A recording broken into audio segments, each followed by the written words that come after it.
Yo guys, what is up? Mike's in our Path of Exile 2 video, and today I've got something a bit different for y'all. Today we're showcasing my friend Colby's build on a Titan Totem build. Now, I played through the Path of Exile 2 campaign at launch with Colby. I've seen this build progress. I watched him kind of struggle early on, to be honest, as a warrior. And then once he's got this totem setup going, which he wasn't originally going for, he tried a ton of things. And this was what really clicked for him, was this totem setup where you have totems casting massive Sunders that are bleeding and destroying everything. As soon as he got this setup going, he started blasting in maps. He was leveling faster than I was because he wasn't dying, because he had just so much survivability. And it seems like a really solid build, but it's also a build that doesn't need super crazy high-end expensive gear because you're using totems. So you can actually not have to buy these crazy hammers because your totems are not benefiting from your weapon. And so it's a setup that not only is powerful, it's tanky, but it's also easier to put together than some of these other warrior builds that I'm assuming are probably pretty pricey. So yeah, I hope you guys enjoy the video. Colby and I have been playing ARPGs together for a while now, and he knows his shit, so I'm gonna let him take it away. Hope you guys enjoy the video. Let's get right into it. Yo, what up guys? It's Colby Cheese, a former Path of Exile 1 streamer and YouTuber. Not so much these days. However, I wanted to make a video to showcase my level 93 Titan Totem build that I've been playing and just completely demolishing maps and in-game content with for you guys. And Moxie agreed to help me out with that. So let me go over the build, show you how it works, and give you guys an idea of how you can build it yourselves in case you wanted to give it a shot. So the way that the build works, in essence, is you place down your totems. The totems will cast Sunder and get a guaranteed crit on any enemy that has been armor broken. Now, normally when you're mapping, once you have this build going, you don't necessarily even care about having armor broken white mobs. Everything's gonna die essentially in one hit because you do a lot of damage with Sunder. Even just one totem will just take out packs of mobs, and you can have 3 totems with this setup.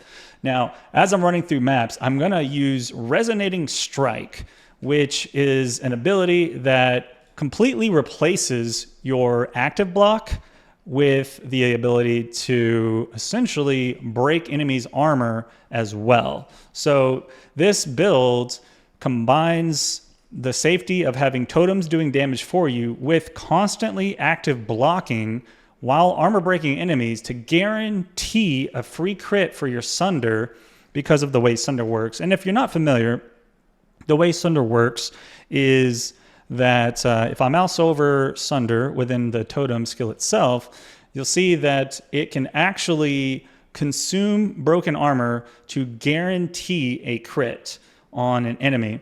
And I can armor break an enemy with 1 tap of my Resonating Strike. So any kind of rare mob and even a boss will be completely armor broken within 1, maybe sometimes 2 taps of Resonating Strike.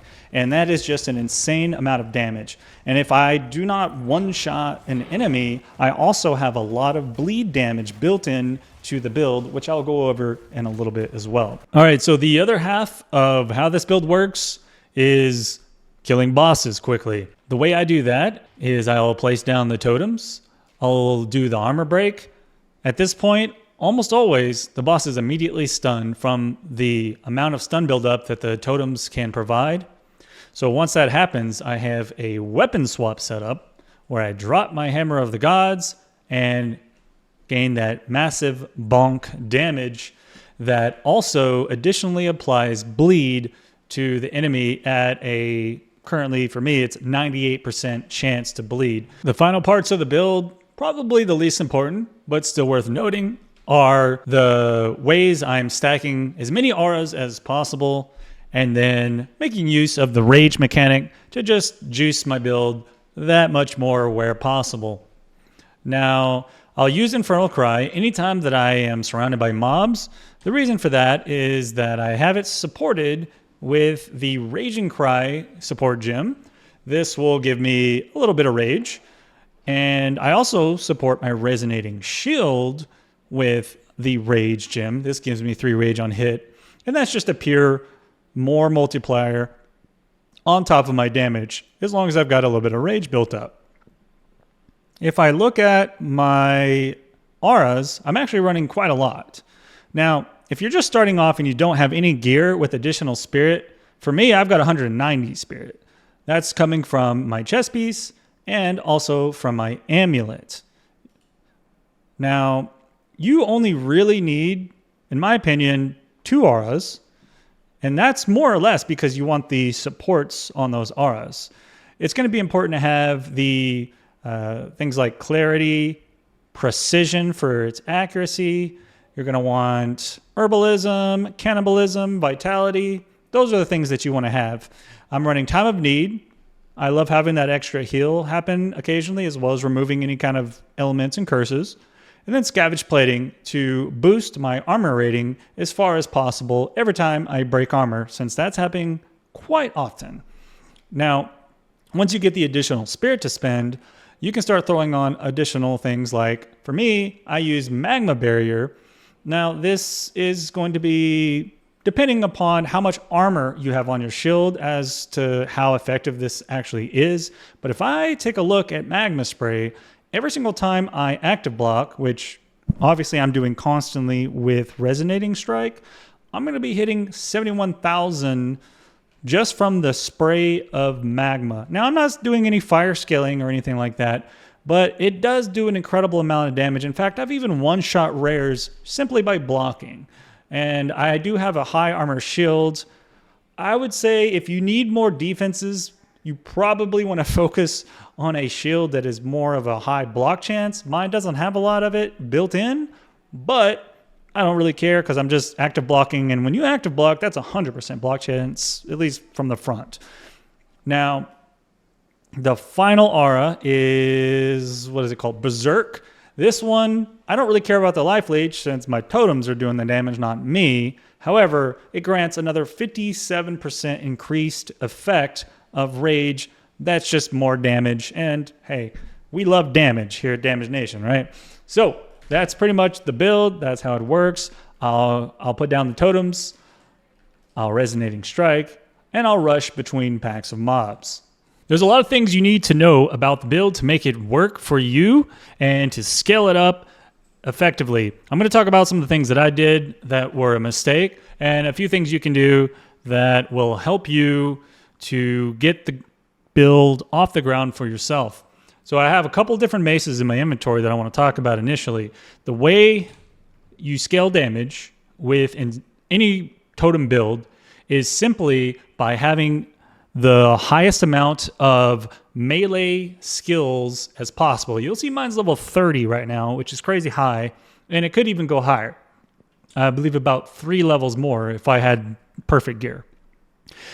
You also need attack speed and just pure damage.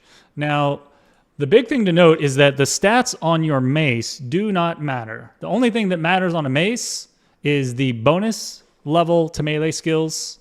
You'll notice that I have a mace here with a few mistakes on it. So let's talk about that. I socketed 30% chance to cause bleeding on hits, and I got the mace because it had a lot of accuracy rating. That was a mistake. It doesn't matter. If I look at the skill breakdown, you'll see that I'm at 800 accuracy. That's 80% chance to hit.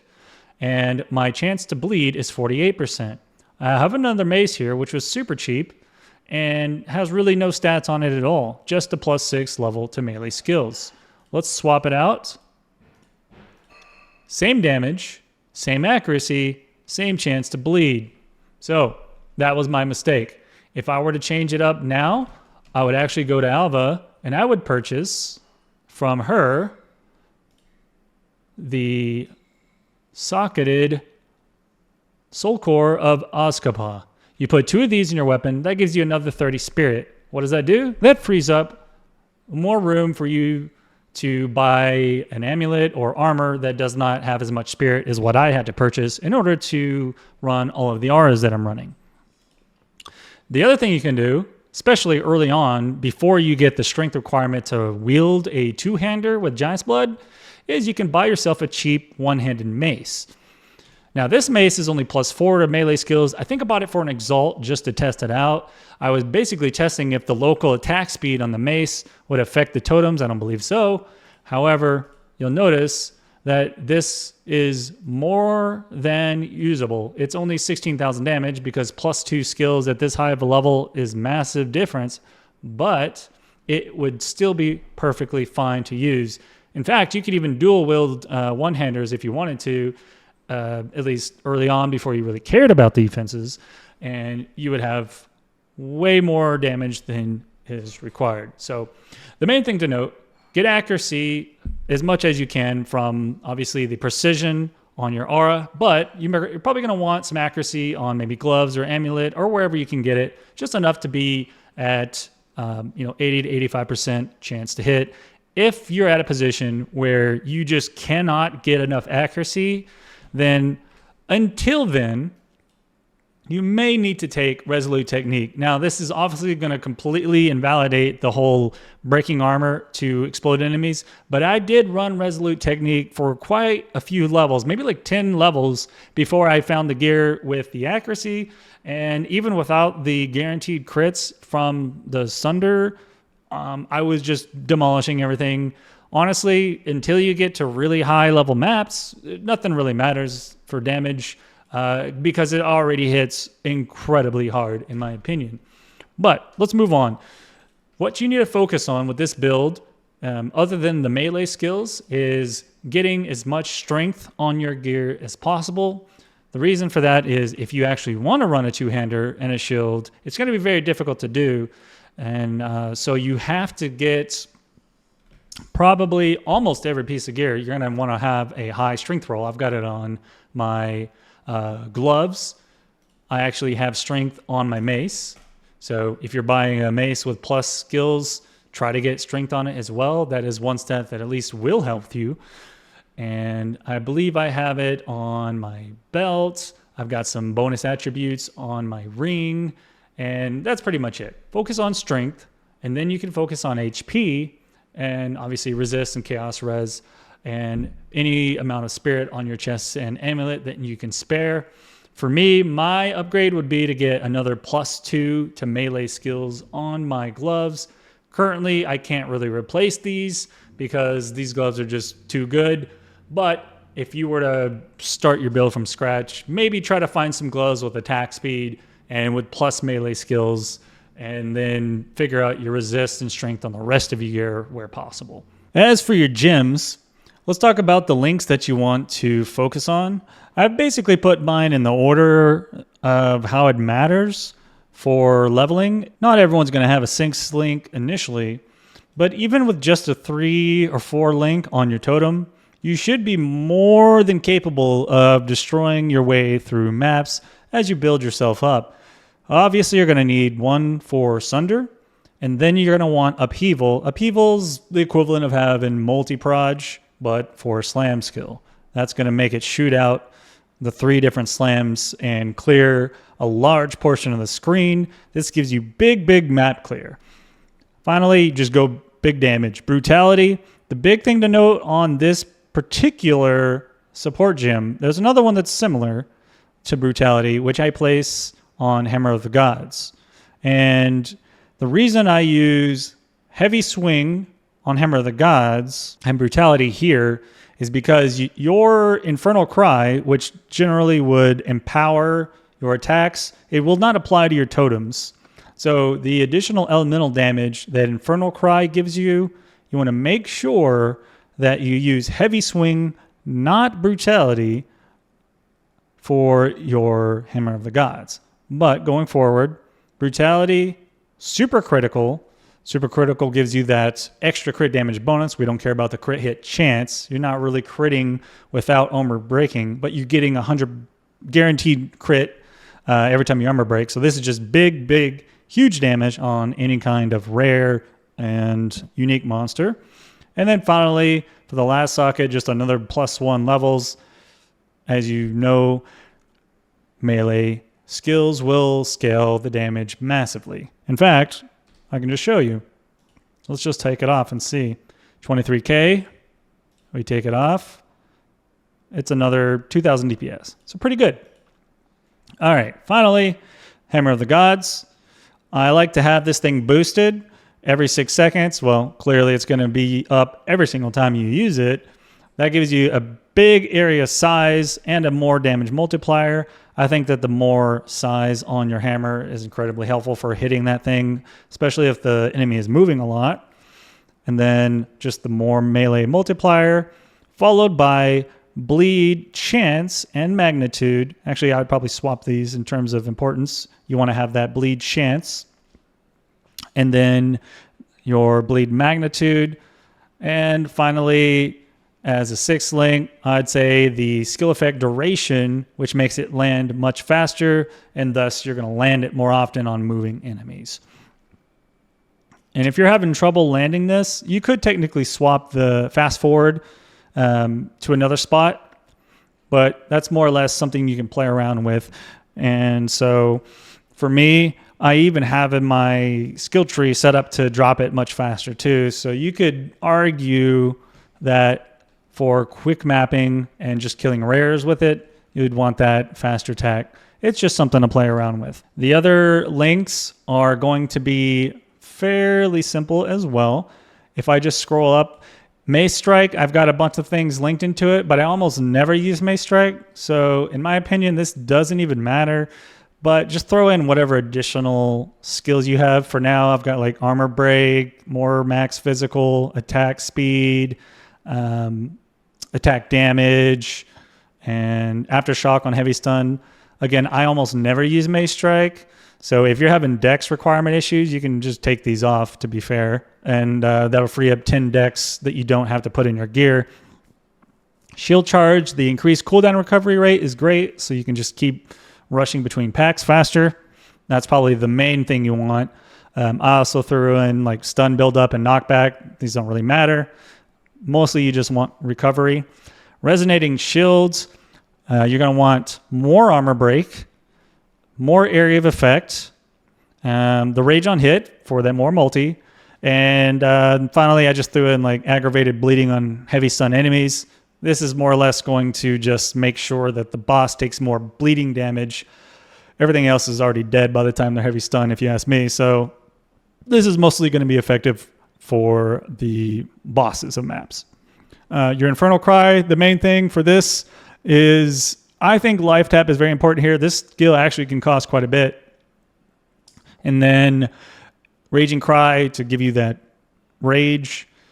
After that, the Empowered. This is just for your hammer. Obviously, your totems don't get affected by this, but when you do your Raging Cry, you'll get a little more damage on your hammer. And I threw in Dazing Cry as well so that I can just stun faster, which is great. Magma Barrier, if you do end up running Magma Barrier, you probably want to do the Fire Pin.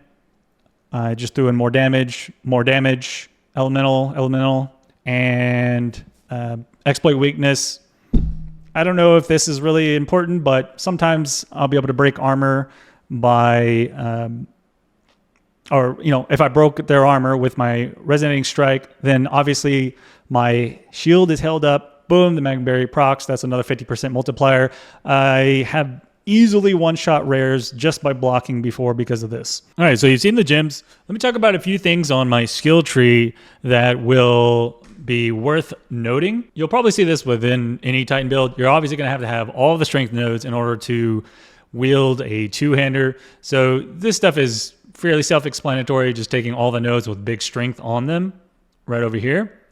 However, since this is a big bleeding-based build on top of the Sunders, I'll take most of the nodes here that give me bleed chance.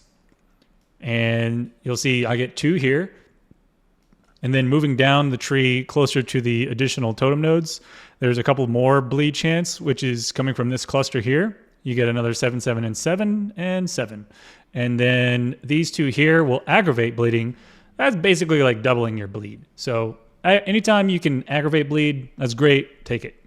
And then let's see. We also got this node here, which gives you more magnitude of the bleeds that are inflicted, as well as more duration on that bleed. So that is I believe, all of the bleed nodes that I currently have. The next part of it is the heavy stun and the armor break. So there's a couple of things that are working together for that. This one right here, Shattering Blow, this allows your totems to actually do the armor break for you. Most of the time, you can be one-shot armor breaking mobs with your Resonating Shield. However, there is plenty of stun buildup just naturally within this build. And a lot of times your totems will simply hit a mob, heavy stun it, with the interaction of crushing impacts that cause your attacks to automatically heavy stun.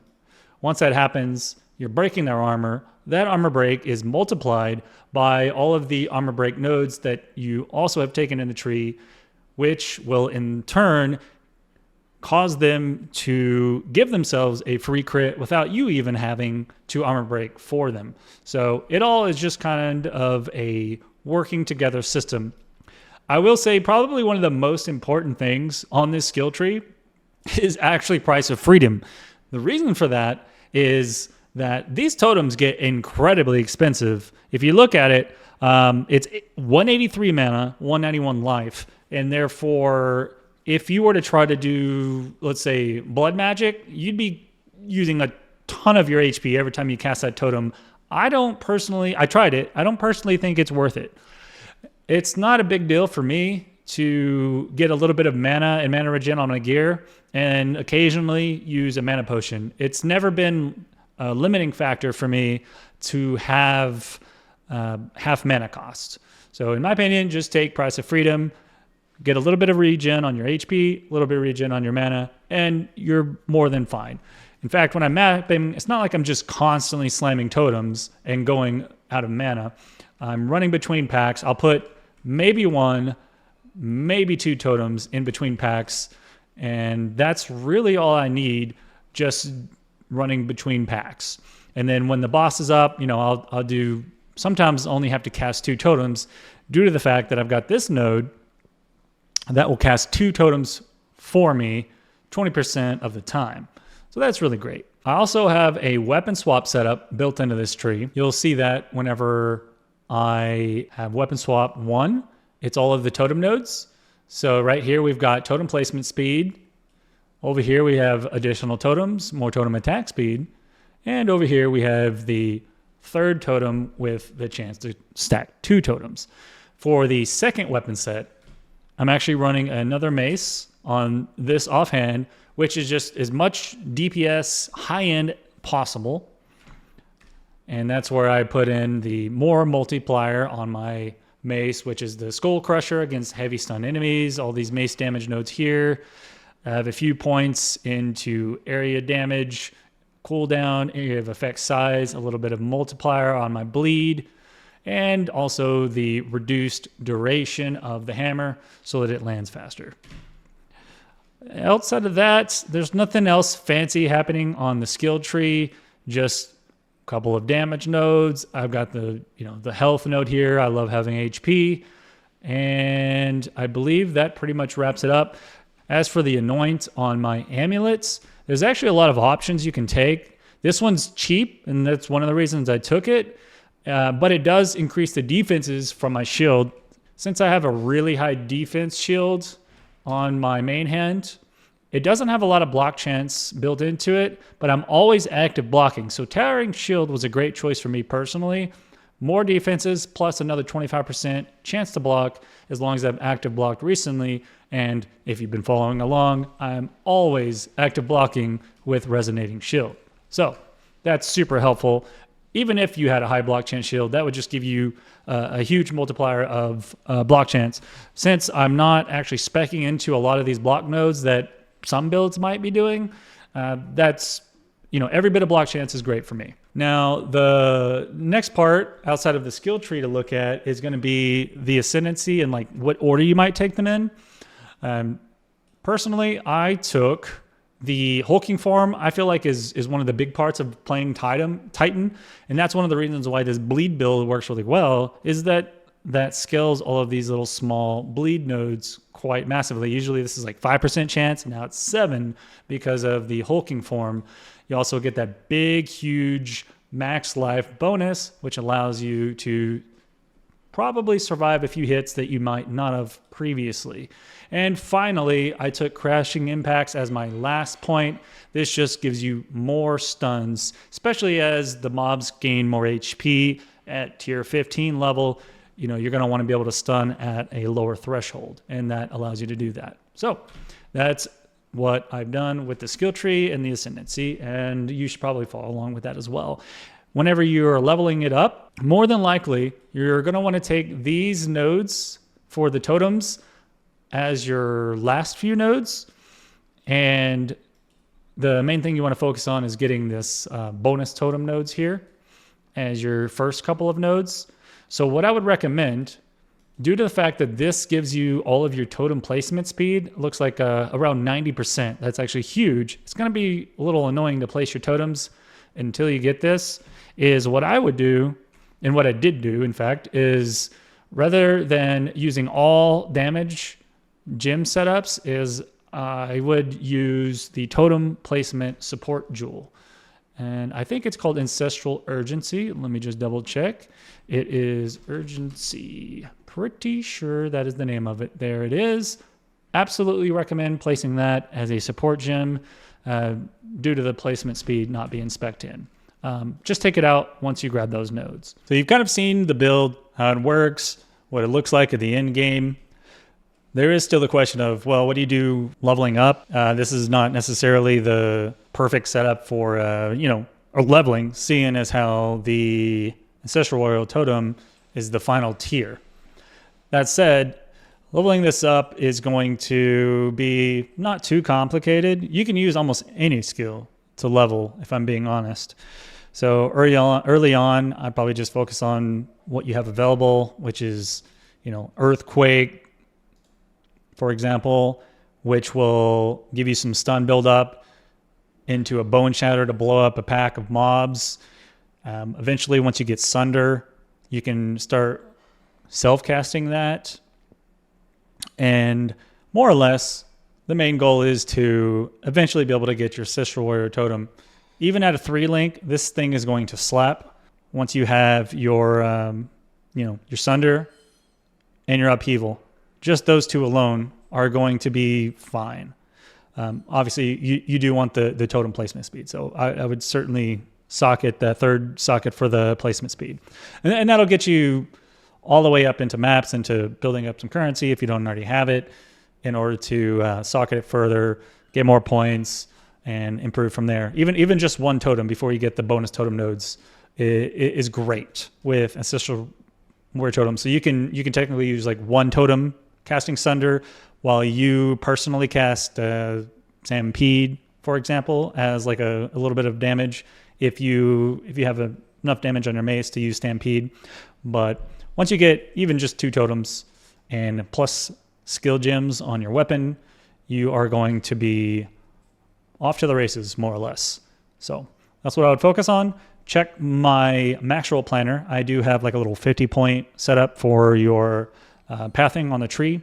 You'll take a slightly different approach, or you'll take like some of these nodes here, which you unspec later, just for the early game.